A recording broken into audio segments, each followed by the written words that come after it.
Minority था, transgender था भी नहीं। उस टाइम में हमने राजस्थान में हिजरा पेंशन्स लेके आए थे। स्कॉलरशिप की जो बात कर रहे हैं, primary and high education free लेके आए थे 2013 के अंदर। पर सौभाग्य यह है कि हमारे समुदाय ने वो एक्सेस नहीं कर पाए उन चीजों के लिए। पर हमारा प्रयास डिपार्टमेंट से था कि उन अपनी जो पॉलिसी में है उसमें वो चेंज लेके आए। लड़ाई तो इसी की ना, पॉलिसी में बदलाव लाने के लिए। तो चाहे वो हमने पॉलिसी में बदलाव लेके आए, 30% ट्रांसपोर्टेशन में हम रिजर्वेशन लेके आए 2013 के अंदर, 14 में नहीं। आज हम नालसा का जजमेंट बहुत बड़ा लीड लेके चल रहे हैं, पर हम 2013 से ही पहले ही से ही काम कर रहे हैं। पहले मेरी वोटर आईडी थी जिसमें 2 नाम थे 2013 के अंदर, तभी कोई ऑप्शन नहीं था, सिर्फ उसमें यूनिक लिखा जाता था। एक जैन साहब थे, इलेक्शन कमिश्नर थे, मैं सेल्फ खुद गई, मैंने कहा मैं ट्रांसजेंडर हूं, वो सॉफ्टवेयर डेवलप हुआ, अदर उसमें लिखा गया और दोनों नाम मेरे प्रदीप और पुष्पा दोनों उसमें नाम मेंशन हुए। उन्होंने कहा एक ही नाम होगा, मैंने कहा नहीं, मुझे दोनों नाम चाहिए, क्योंकि मेरी पेरेंटल प्रॉपर्टी है, मेरे स्कूल के डॉक्यूमेंट्स है, मेरे पासपोर्ट्स है, सब एज इट इज वैसे ही रहने हैं, इसलिए मुझे दोनों नाम चाहिए। उन्होंने मेरे फॉर्म पे सिग्नेचर किया, तुरंत मेरे 10 दिन के अंदर मेरा वोटर आईडी रेडी होकर के दोनों नाम के साथ मेंशन होकर के आया। तो ये पहल भी हम लोगों ने सुप्रीम कोर्ट के जजमेंट से पहले भी की थी।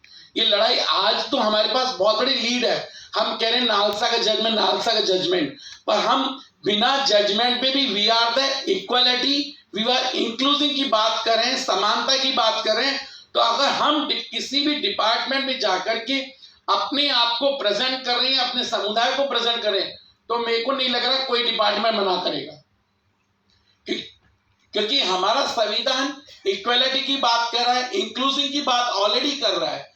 तो वहां तो भेदभाव तो है ही नहीं, सिर्फ जरूरत है जो समाज कल्याण डिपार्टमेंट की जो स्कीम्स हैं, उस स्कीम में हम कितने अपने ट्रांसजेंडर समुदाय को जोड़ पाए, उसकी पॉलिसीज के अंदर बदलाव लेके आए। क्योंकि हम अलग अलग पॉलिसीज कर रहे हैं, अलग पॉलिसीज में बिल्कुल अलग ही हो जाएंगे। जैसे हमने एकल महिला योजना के अंदर एनएफएसएमए 2018 के अंदर हमने सिंगल वुमेन के अंदर अंतरतः योजना के अंदर ट्रांसजेंडर को इंक्लूड करा दिया। तो यही चीज है, क्योंकि वी आर द सिंगल ही ना, तो हमने अंतरतः योजना के अंदर, फिर हमने कहा कि हम अलग क्यों चाहें, तो हमने हाउसिंग पॉलिसीज के अंदर ही 2% का रिजर्वेशन लेके आ गए, क्योंकि अलग से कॉलोनी कटेगी तो हम अलग ही हो जाएंगे। तो हमने 2% रिजर्वेशन लेकर के उस जयपुर म्युनिसिपैलिटी कॉर्पोरेशन का जो जेडीए पर है वहां पर 2%, और अभी ऑल ओवर राजस्थान के अंदर वो पॉलिसीज में चालू भी है। उसके बाद हमने जब ट्रांसजेंडर वेलफेयर बोर्ड सरकार ने 10 करोड़ का फंड सैंक्शन करा, सबसे बड़ा सरकार ने 100% कमेटी का इन्वॉल्वमेंट देकर के पूरी गाइडलाइन को साथ में रखा, और हमने वो पूरी पॉलिसीज बना करके सरकार को दी। वो मैं डिपार्टमेंट भी शेयर करूंगी, उसी को फॉलो किया जाए। उसमें जिसके लिए हमने रखा, हमने उसके अंदर वृद्धाश्रम रखा, जो अभी हमारा अप्रूवल हो चुका है, ट्रांसजेंडर वृद्धाश्रम। उसके बाद हमने कहा सामुदायिक केंद्र समाज के लिए होना चाहिए, कहीं भी प्रोग्राम करने कुछ जगह नहीं मिलती है, तो हमने सामुदायिक केंद्र अरेंजमेंट करा है। दूसरा, जयपुर म्युनिसिपैलिटी कॉर्पोरेशन की तरफ से शेल्टर होम चलते हैं, उसके लिए भी हमने अप्लाई किया, ताकि हमारा समुदाय राहगीरी पे न सो के उस शेल्टर होम में सोया जाए। वो भी हमने 26 जनवरी को 2022 को अलॉट करवा दिया। उसके अलावा हम लोगों ने, जिस तरह अभी बोले सिविल दैट, हम लोगों ने ऑलरेडी म्युनिसिपैलिटी कॉर्पोरेशन के साथ कॉन्ट्रैक्ट करके जन्म प्रमाण पत्र में ट्रांसजेंडर और डेथ सर्टिफिकेट में ट्रांसजेंडर लिखवाया। ये राजस्थान में हम लोगों ने ये चीज काम करी है, क्योंकि जो चीजें हमें हमारे समुदाय को देनी है, इसके लिए डिपार्टमेंट नहीं, ये स्वयं हमारी जिम्मेदारी है, हर एक की जिम्मेदारी है वो जाके अप्रोच करे। क्योंकि आज जब महात्मा गांधी निकले थे तो अकेले ही निकले थे कि साथ कोई नहीं था, कारवां बनता जाएगा। आज राजस्थान में जब मैं काम करना शुरू करी, एक टाइम था कि सरकार का कोई ऑफिसर या नोडल ऑफिसर या जो बाबू था वो तक भी मुझे देख के पीछे हट जाते थे, दोबारा देखती सीट पे नहीं जाता। पर आज वो बदलाव मैंने छोड़ा नहीं, मैं कंटिन्यू डिपार्टमेंट गए। आज डिपार्टमेंट का ये है कि वही पुष्पा है जो पिछले 15 साल पहले थी। आज पुष्पा के साथ बैठ करके पॉलिसी मेकिंग होती है, सारे रूल्स बनते हैं, वही पुष्पा है। क्योंकि पुष्पा ने बदलाव लेके आई, बार बार उनकी तरफ अप्रोच करा कि सर ये नहीं ये है, सर ये नहीं ये है, हर चीज में जाके किया, तब जाके एनरोलमेंट आया। क्योंकि मैं भी चाहता था एक रात में बदलाव ला सकती, कुछ पॉलिसीज होते हैं। और अभी हम लोगों ने इलेक्शन डिपार्टमेंट की, मैं खुद एक आइकॉन हूं, और अभी हम हर डिस्ट्रिक्ट के अंदर एक कम्युनिटी के ब्रांड एम्बेसडर बनाना चाह रहे हैं, जो जाके कम्युनिटीज के वोटर आईडी आधार कार्ड में बनाने में मदद करेगा। तो जब तक कम्युनिटी का इन्वॉल्वमेंट ही नहीं होगा तो काम कैसे होगा? बीएलओ तो पहचान नहीं पाएगा कि ट्रांसजेंडर है या नहीं है, ये ट्रांसमैन है या नहीं है। तो जहां तक कम्युनिटी का इन्वॉल्वमेंट होगा वहां 100% वर्क होगा।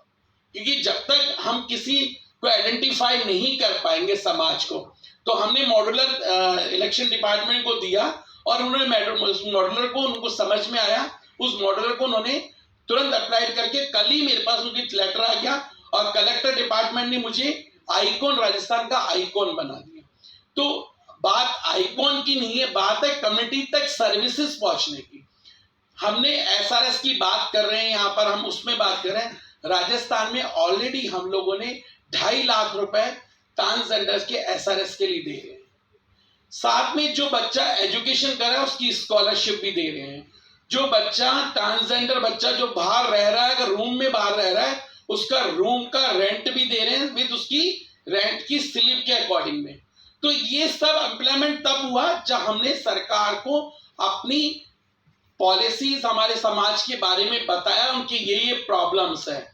जब हम जाकर के उनको हर एक डिपार्टमेंट, क्योंकि वेलफेयर बोर्ड अपना काम कर रहा है, मेरी ऑर्गेनाइजेशन का दायित्व है कि सोशल वर्क करना।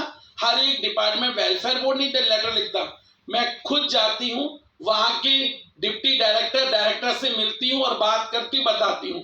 वो देखते हैं ठीक है ये आप वेलफेयर बोर्ड की मेंबर भी है, वो जाके इंप्लीमेंट करके।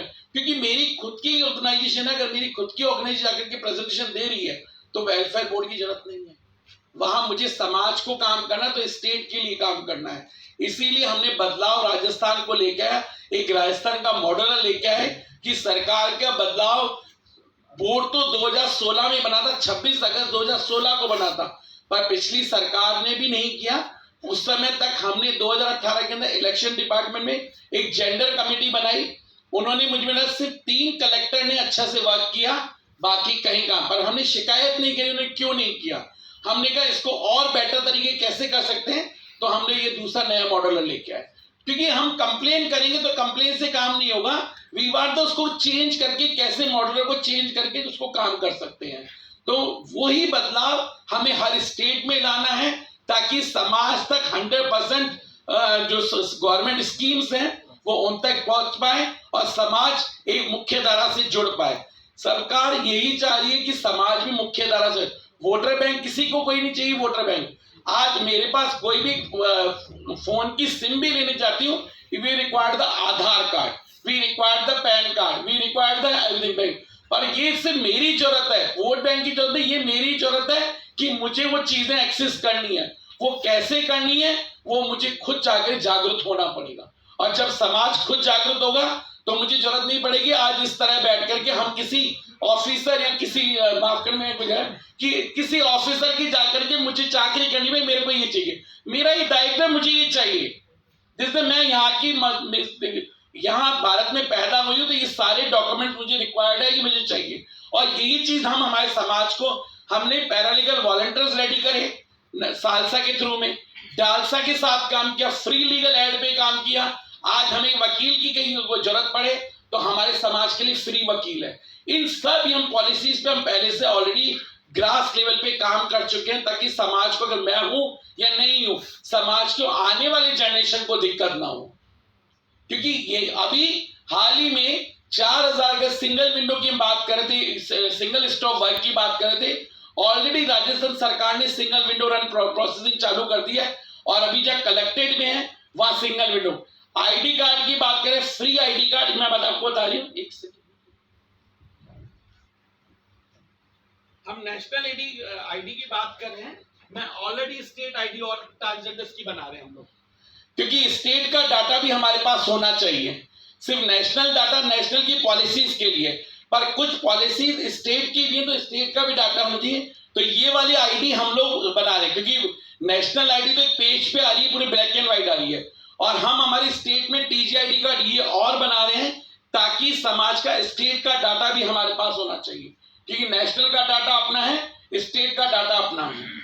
तो ये सब चीजें हम उस मॉडल को यूज करके अपने स्टेट में भी, हर स्टेट में, मैंने कहा कि मेरे को फॉलो करिए, आप अपने और आइडियाज हैं वो डिपार्टमेंट को दीजिए, ऑफिसर्स को दीजिए, आईएएस को दीजिए, ताकि इसमें और कैसे इंप्लीमेंट कर पाए और कैसे आगे समाज को ला करके उनको 100% समाज की मुख्यधारा से जोड़ पाए। Thank you.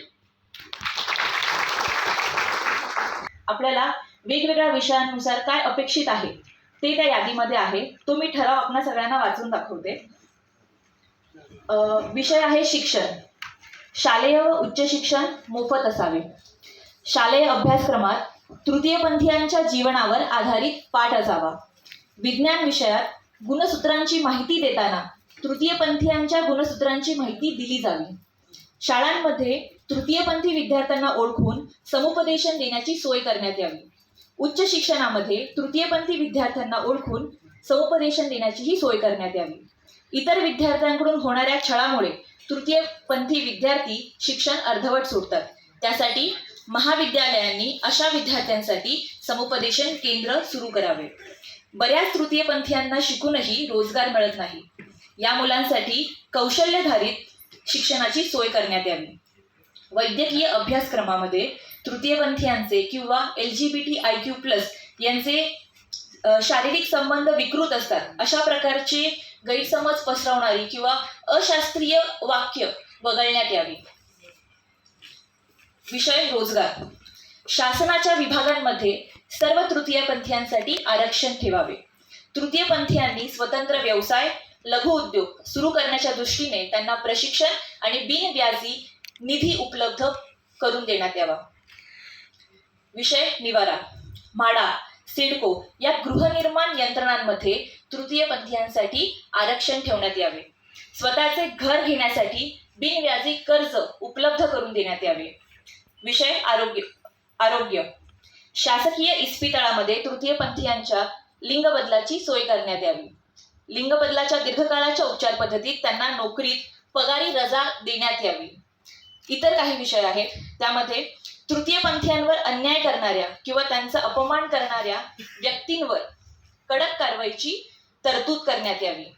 तृतीयपंथीयांमधील तृतीय हा शब्द भेदभाव करणारा आहे, तर पारलिंगी हा शब्द LGBTIQ समूह दर्शवतो, तेव्हा यासाठी अधिक योग्य शब्द वापरण्यात यावा। अशा पद्धतीने हे काही विषय एकत्रित करून हा ठराव तयार करण्यात आलेला आहे।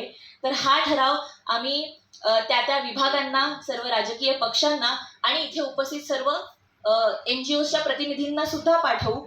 आपण त्या विभागांशी